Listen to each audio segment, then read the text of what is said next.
Hello everyone, it's David from Automotive Press. As you know, I recently did extreme winter testing of 4 SUVs, which included the Toyota 4RUNNER, the Toyota RAV4, Mitsubishi Outlander, and Lexus GX, and I drove them over 2 feet of snow to see how they perform in extreme conditions, and you guys loved that video. So what I'm going to do now is repeat the exact same process, this time without the snow, because all the snow is gone now here in Vancouver, but the road is wet and still a little bit slippery. So let's see how these 4 SUVs perform against each other in these different conditions. So let's go for a drive and see how they are like on the slightly wet road conditions. That includes some bumpy roads as well as uphill and downhill. Let's see how they go. So first up is the Toyota RAV4 Prime, which is the one that we own. And this has been an absolutely reliable and actually a beautiful SUV to own. But let's see how this performs in the exact same road condition that we took these 4 cars earlier during the winter storm. So now that the snow is all gone, but it's pretty muddy and slippery still. And then this particular section of the road has lots of bumpy roads. So it's kind of like a miniature off-road course here. So let's take it through here with the RAV4 Prime. So it's driving through this bumpy road, and surprisingly comfortable, and it doesn't lose its composure. You can tell it's pretty flat. There's no rattles or squeak. Absolutely quiet inside the vehicle because it's running in the full electric mode. And so it handles the bumpy road pretty good. The standard tires, as we mentioned before, is the Yokohama Avid GT tires, which are kind of good balance between performance and efficiency, and also it's very quiet on the highway. So we go up this hill. If you recall last time during the winter testing, a lot of cars struggle to go up this hill. Obviously not a problem right now. It's pretty dry with some wet patches on the road. But I'm also going to test this on a section of the road where there are a lot of wet leaves. As you can see right here, right there is a lot of wet leaves. So I'm going to put my wheels right on top of it. So what I've done is the half side, this side is on the wet leaves, and then this side is on the semi-dry road. And I'm going to step on the gas because this is a really good test of all-wheel drive system, because this is a tough one when one side is wet and one side is dry. So let's step on it. I'm going to step on like a halfway through the gas, see how it can accelerate through this one section. 1, 2, 3. Okay, so you can tell that there was lots of slippage in the rear right wheel, but the car stayed very stable and straight. I didn't lose any kind of control. It didn't go to left or right, and it went straight. However, there was lots of slippage and the wheel spin in the back, but otherwise it worked really well because this RAV4 Prime is kind of designed to be mostly driven in the front wheel mode. Like it's an all-wheel drive, but it's very biased toward the front wheels. And so I was expecting at that time for the front wheels to spin, but no, actually the front wheels didn't spin too much. And it was mostly the rear wheels because it can transfer torque front to back seamlessly during the slippery conditions. So I'm gonna go through the same road condition here and take the same journey as during the winter test. So we came up through here. If you recall, there was so much snow and it's all gone now. Thankfully, because Vancouverites just do not handle snow very well. And then we went up the second hill, which was also pretty slippery. So I'll step on the gas a little bit. And one good thing about the RAV4 Prime is that it is really quiet because it's running in full electric mode right now. It's fully charged, and it just basically drives like an electric car in that case. But it's very comfortable, very smooth, quiet, and there's plenty of power. The thing is actually pretty fast from 0 to 60. And there's lots and lots of torque. So that's one advantage of running in electric mode. And then the only complaint I have is the steering feel. It's a bit light still, like all RAV4s, but it is a little bit better on the RAV4 Prime compared to RAV4 Hybrid, which we also own. But regardless, the steering is a bit numb. There's not much feedback from the road. It is reasonably precise and accurate, but there's no sort of fun to drive factor here in terms of the RAV4 Prime. And the only fun to drive factor is the sheer acceleration you get from the electric powertrain. As you can tell, when I step on it, it goes pretty good. Otherwise, it's a pretty boring car to drive, but comfortable, predictable, balanced, and obviously very, very reliable being a RAV4. So this is the RAV4 Prime. in semi-wet condition. Now let's take out its competitor, Mitsubishi Outlander plug-in hybrid. Okay, so right after the RAV4 Prime, we now have a Mitsubishi Outlander plug-in hybrid. This is all new for this year, and this is actually a beautiful SUV for the price. Let's see how this performs in comparison to the RAV4 Prime. So again, this is a very bumpy road, like a miniature trail here with lots of potholes, and it's definitely more stable and more comfortable than the RAV4. I think the RAV4 is showing its age a bit, and this one definitely has a better suspension travel. It has a little bit more control and more comfortable than the RAV4 Prime. So now let's go up this hill here and see how this is. It should be no problem at all. There's no snow. It's a little bit wet and slippery, but very smooth in the Outlander plug-in hybrid. In fact, this feels like a much more upscale vehicle than the RAV4. It kind of feels like a Lexus level of refinement and smoothness, and that's the biggest difference between this and the Toyota RAV4. That one is actually still a really good car to drive, but it just kind of really does feel like a compact SUV. And this Mitsubishi, which is larger than the RAV4, also feels larger, smoother, more refined, more luxurious. But anyhow, for now, I'm back at this slippery condition here with lots of leaves over here, dry road or more or less dry road on this side. Very tricky place to step on the gas. So let me step on the accelerator here, and let's see how this performs in this kind of semi-slippery condition. Okay, so very similar to RAV4 Prime with some slipping in the rear wheel. You can tell that the rear right side began to slip, and obviously began to then rebalance the torque split from front to back, but absolutely no slippage. I think it's a little bit better than RAV4 Prime in terms of how it handled the slipping condition. And now I'm driving this in normal conditions. So obviously if I were to put this in mud and snow or snowy condition mode, it will handle that particular situation even better.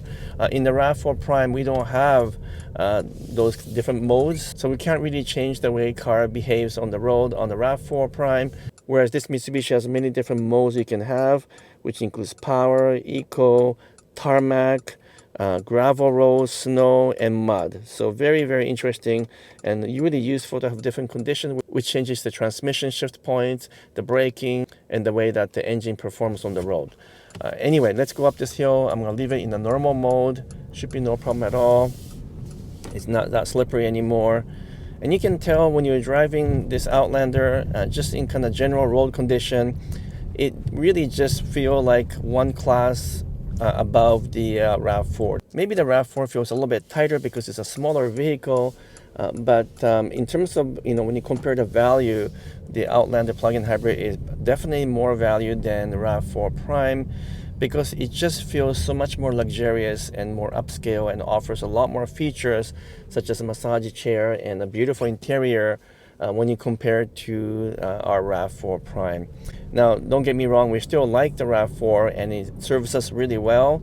And when you drive it in a fully electric mode, it's just quite a very convenient and a very practical vehicle, and it'll probably be very, very reliable for long term. But this Mitsubishi Outlander is also built in Japan, so from what I can tell, it's actually really well built. Very tight body lines, good paint job, good fit and finish, no rattles or squeaks. So if I'm just comparing the RAV4 Prime to the Outlander plug-in hybrid, which one is a better vehicle? Well, clearly the Outlander is more up-to-date, has more features, much more luxurious and refined, and I think overall it performs better than the RAV4. So I would say this is definitely a better vehicle to buy. But now let's take the two body-on-the-frame SUV for comparison, just like I did during the snowy conditions, which is the Lexus GX 460 and the Toyota 4RUNNER, for the same drive, and see how they perform against each other, but also against these two crossovers.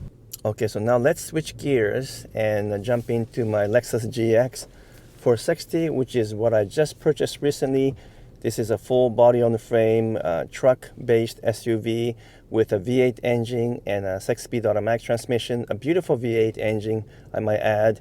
And let's see how this performs, especially in comparison to the 4RUNNER, which I'll be driving right after this, but also in comparison to the two crossovers, which are not body on frame. They're both unitized body, the RAV4 and the Mitsubishi Outlander.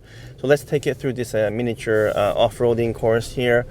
Pretty rough road, but as you can imagine, it handles with ease. The GX is really a true off-roader, especially compared to the crossovers. Although both RAV4 and Mitsubishi Outlander have done better than expected in these road conditions, there's no question that the GX feels a little bit more composed and feels more controlled.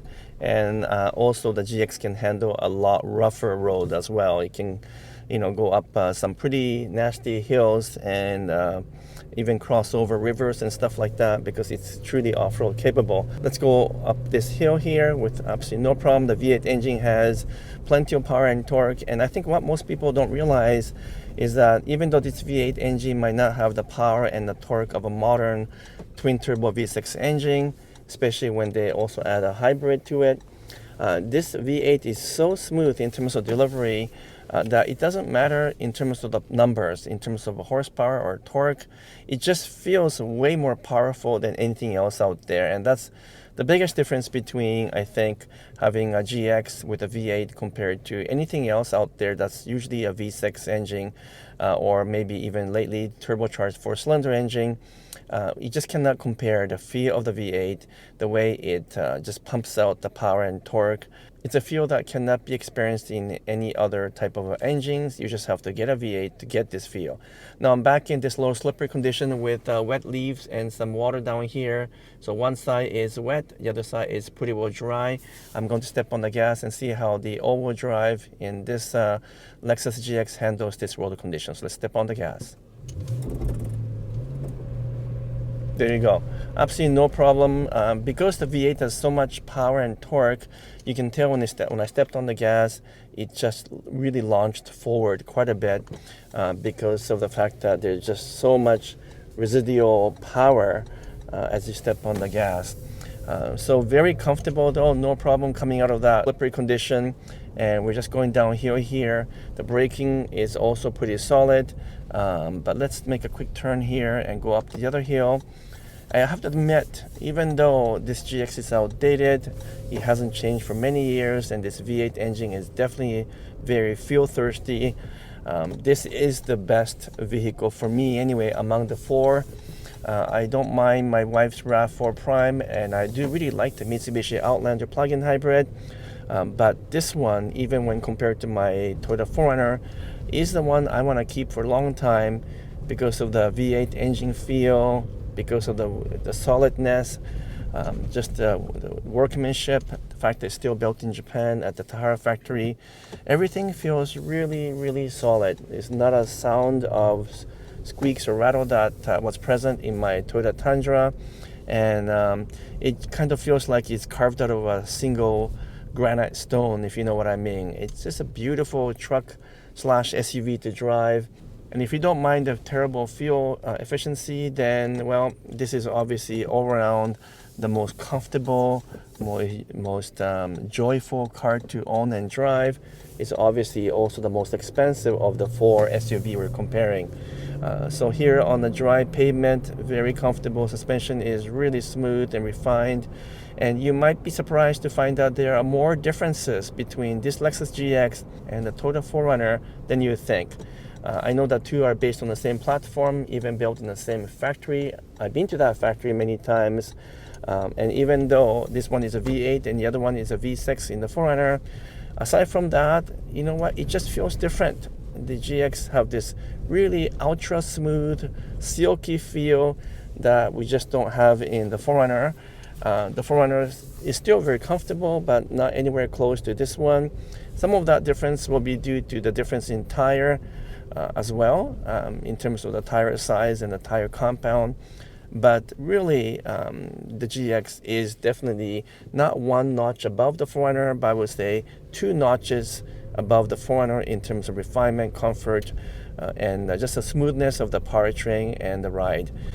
Now, the steering is a little bit lighter feel than the 4Runner, as you would expect, but it feels a little bit more precise, and that might be partly because this is brand new.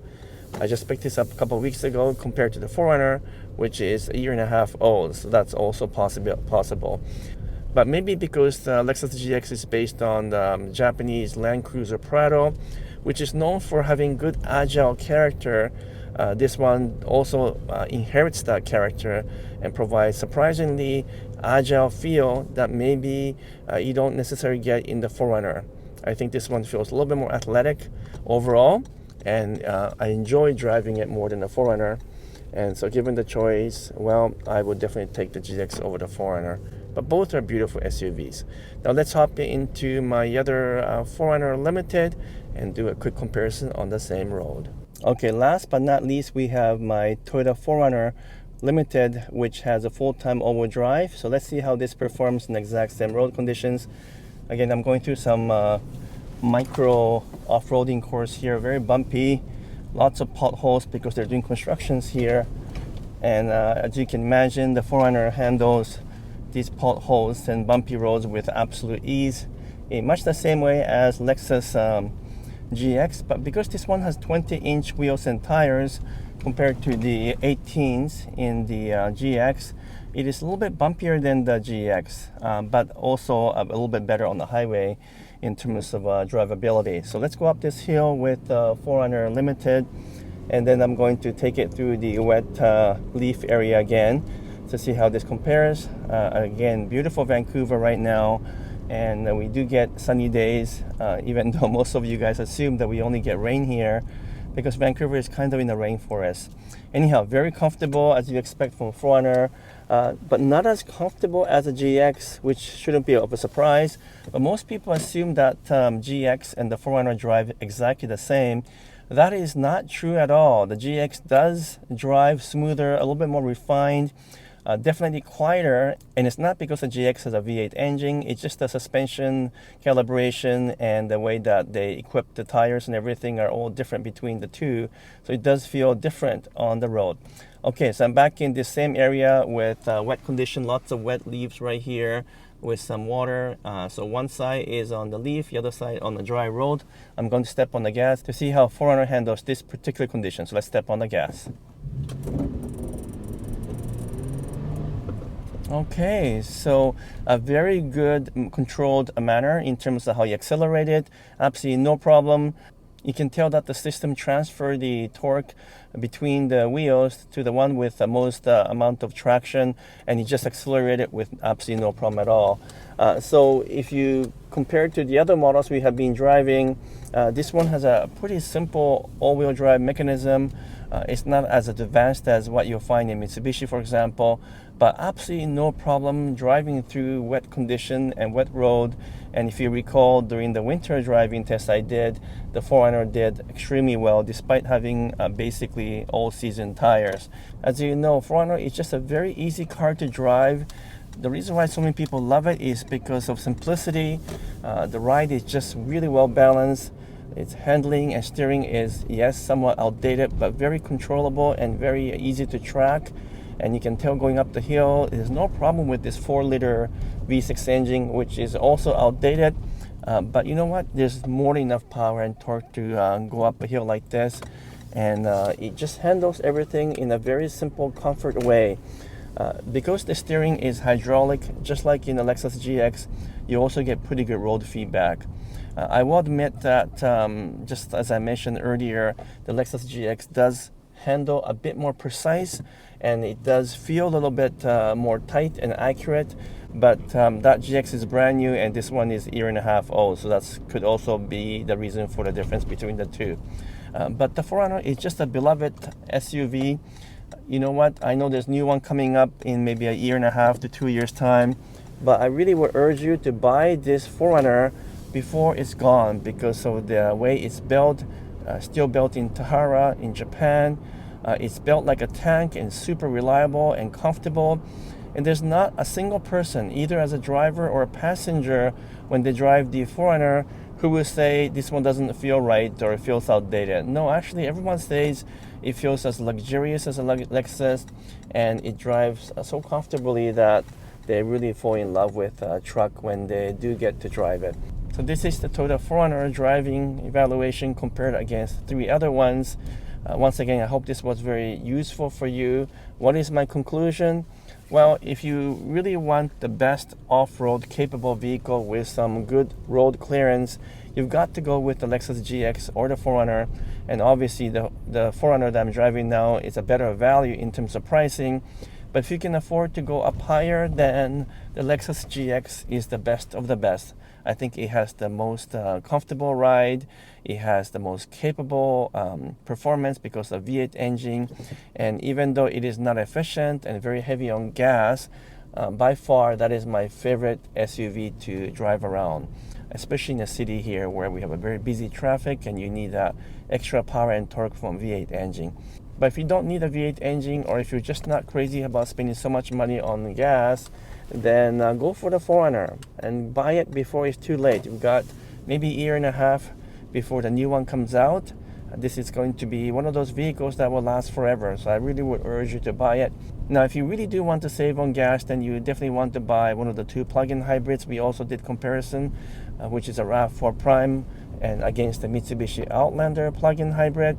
Which one would I buy? Well, even though I currently do own the RAV4 Prime, which is the one that my wife drives, I will admit that if I were to buy again, I will buy the Mitsubishi over the Toyota, because the Outlander is so much more advanced in terms of its four-wheel drive system, also in terms of the features.